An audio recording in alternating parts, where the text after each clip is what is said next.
Assalamualaikum warahmatullahi wabarakatuh. A'udzu billahi minasyaitonir rajim. Bismillahirrahmanirrahim. Alhamdulillahirabbil alamin.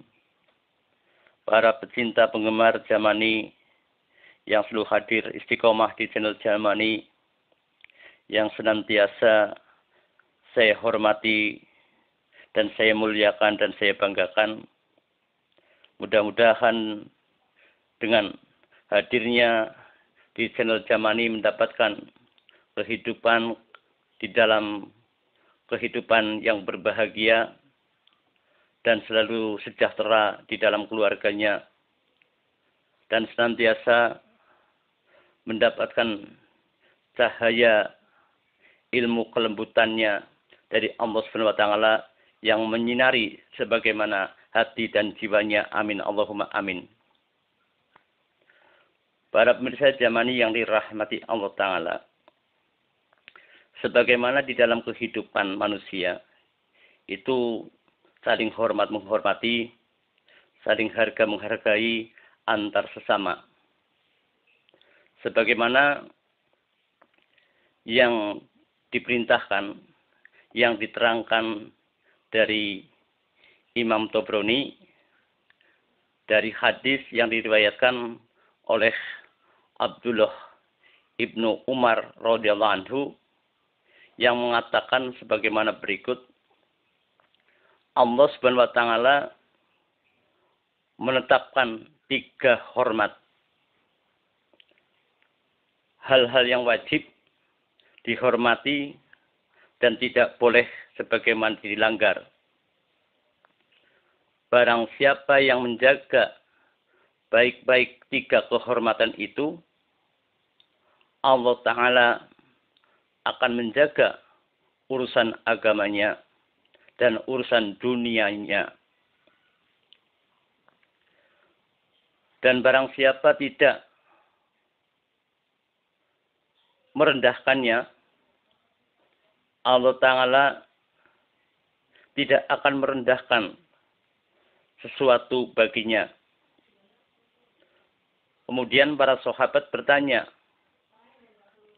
apa 3 hormat itu ya Rasulullah? Maka baginda Nabi Muhammad SAW menjawab dari baginda Nabi, yaitu hormatul Islam. Hormat kepada Islam. Hormatku, hormat kepadaku, dan hormat kepada kerabatku, atau sebagaimana ahlil baitku, dzurriyyahku, atau sahabat-sahabatku, atau yang lainnya. Para pemirsa Jamani yang dirahmati Allah Ta'ala. Kemuliaan seseorang, mengenai derajat seseorang, kewibawaan seseorang adalah di mata Allah Subhanahu wa taala atau di hadapan Allah Subhanahu wa taala dengan ketakwaan. Maka barang siapa yang bertakwa kepada Allah Ta'ala, memenuhi perintahnya dan menjauhi larangannya, maka orang tersebut orang yang naik, yaitu derajatnya. Namun Allah Subhanahu wa taala memerintahkan kita mencintai keluarga Rasulullah SAW, maka kecintaan kita kepada keluarga baginda Nabi Muhammad SAW tidak terkait pada perilakunya mereka, namun terkait pada bakti kita kepada baginda Nabi Muhammad SAW. Tentunya kita harus bisa membedakan mereka yang dzurriyyah Nabi dengan mereka yang bukan. Dalam arti konteks ini bukan membedakan berarti merendahkan, tapi sebagaimana melihat garis-garis kemuliaan beliau-beliau yang ada. Karena apa? Allah Subhanahu wa taala berfirman sebagaimana berikut. Katakanlah, wahai Muhammad, bahwa aku tidak meminta balas jasa upah dari umatku atau atas dakwahku ini, kecuali kecintaan dan kasih sayang kalian pada keluargaku. Diterangkan Al-Quran surat Asy-Syura ayat 23. Maka jelaslah kecintaan pada zuriyah Nabi itu menjadi hukum yang wajib karena Al-Quran yang memerintahkan sebagaimana yang sudah diterangkan, dikaji oleh beliau, yaitu Kiai Haji Said Agil Sirot. Sehingga disebut pula dalam sholawat kepada Nabi Sallallahu Alaihi Wasallam dan sholawat kepada keluarganya Nabi Muhammad SAW. Inilah sebagaimana yaitu menghormati dengan menisbatkan sebagaimana Habib, Sayyid atau Syarif adalah julukan kehormatan.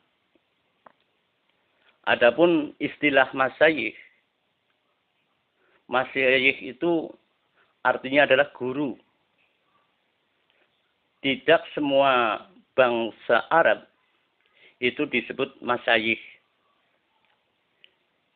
yaitu mereka yang kabilah-kabilahnya banyak yang menjadi imam, menjadi guru besar, ulama-ulama besar, atau yang lain-lainnya, maka disebut masyayikh. Maka kabilah masyayikh, mereka pun juga dimuliakan. Karena nenek moyang mereka adalah para ulama-ulama besar, ulama-ulama yang agung, ulama-ulama yang berilmu tinggi. Ini bukanlah suatu kasta. Bukan kasta. Ini adalah penghargaan, penghormatan seseorang muslim pada muslim lainnya. Sebagaimana kakek mestinya lebih dimuliakan. Dan ayah mestinya lebih dimuliakan lagi. Lalu ibu mesti juga dimuliakan lagi. Demikianlah yaitu iman, keyakinan, demikianlah budi pekerti mulia yang dinamakan akhlakul karimah yang bisa menilai antar satu sama lainnya. Adapun penilaian bisa dilihat dari ilmu, bisa dilihat dari nasab, atau dilihat dari yang lainnya. Mengenai nama-nama julukan, sebagaimana contoh, julukan Asgaf, julukan Bin Yahya, julukan Mulahelah, julukan Al-Atos, dan lain-lainnya masih banyak itu, adalah sebagai gelar tanda pengenal. Ketika muncul seseorang imam besar pada mereka, maka diberi yaitu gelar pengenal. Maka keturunannya dari mereka sampai turun-temurun tetap disebut sebagaimana keturunan dari As-Saqaf atau Al-Atos atau Al-Idrus atau yang lainnya.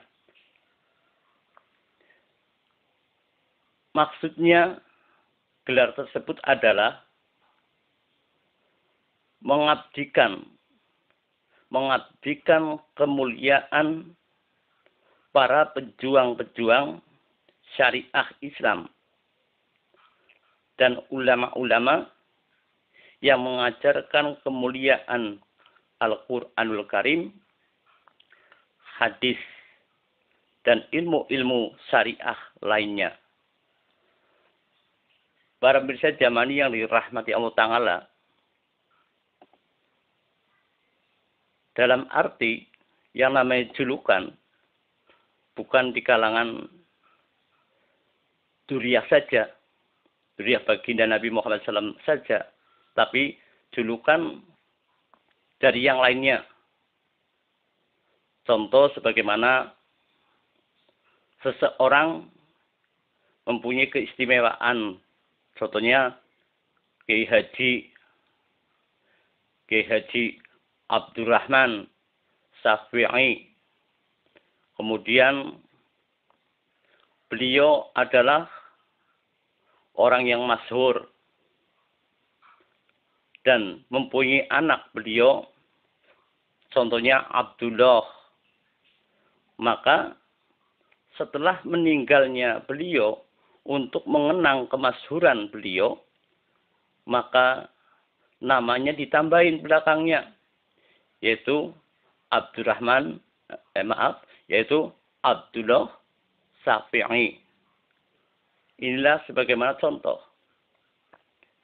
Termasuk gelar-gelar sebagaimana para ulama, para kiai yang ada di Indonesia. Kadang namanya panjang, nanti nama yang paling belakang kadang-kala dibawa oleh anaknya sebagaimana tambahan nama di belakang juga.